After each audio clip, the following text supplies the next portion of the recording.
नमस्कार। रामायण ये सिर्फ एक कहानी नहीं है, बल्कि अपने आप में एक पूरा संसार है।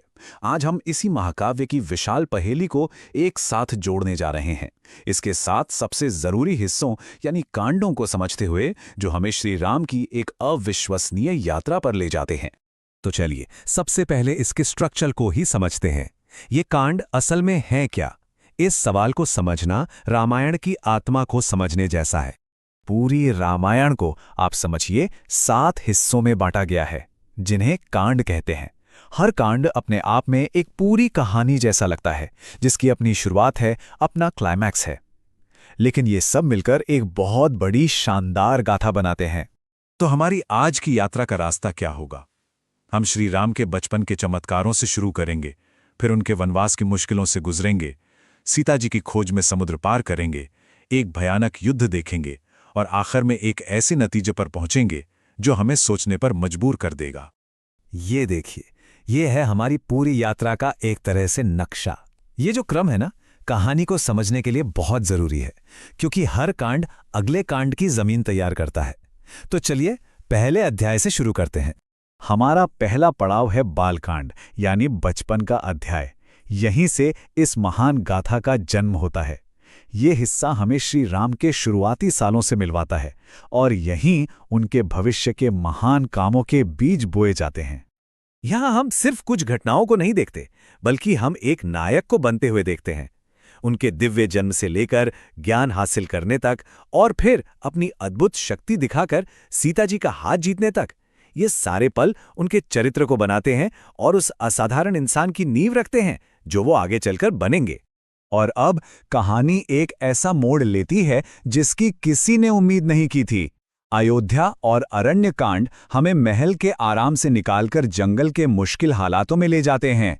ये श्री राम के जीवन का वो दौर है जो असल में उनके चरित्र की परीक्षा लेता है।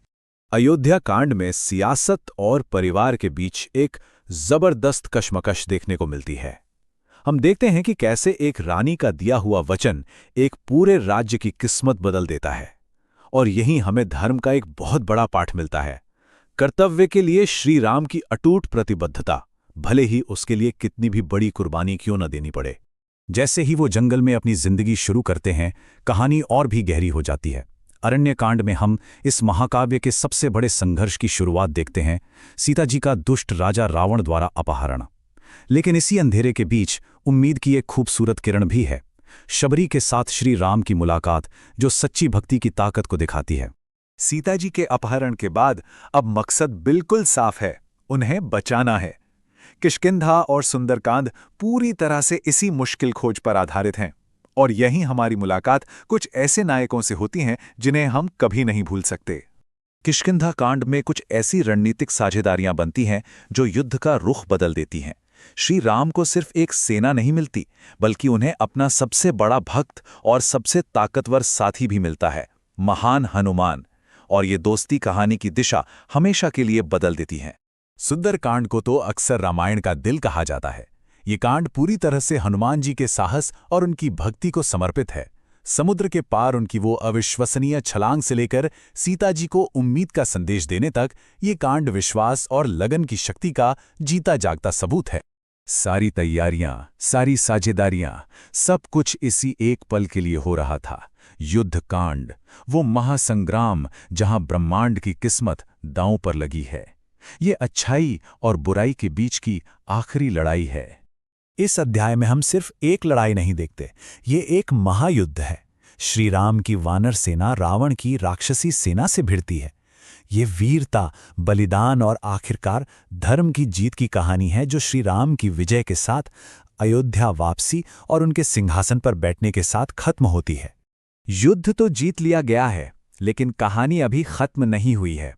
उत्तरकांड, जो आखिरी अध्याय है, हमें जीत के बाद की दुनिया में ले जाता है और ये हमें याद दिलाता है कि हर अंत एक नई शुरुआत भी होता है। उत्तरकांड शायद सबसे जटिल और भावनात्मक रूप से झकझोर देने वाला अध्याय है। इसमें शासन, कर्तव्य और निजी बलिदान जैसे सवालों को उठाया गया है। सीता जी के दिल तोड़ने वाले परित्याग से लेकर श्री राम की अपनी सांसारिक यात्रा के अंत तक, ये कांड हमें रामायण के सबसे गहरे सवालों पर सोचने के लिए छोड़ देता है। तो आखिर में इस सब का मतलब क्या है?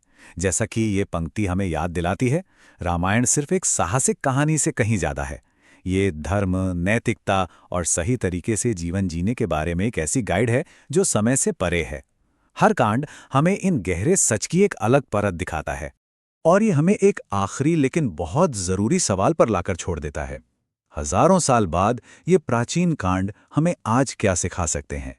क्या कर्तव्य, प्रेम और बलिदान के उनके सबक आज भी हमारी इस तेजी से बदलती दुनिया में कोई मायने रखते हैं?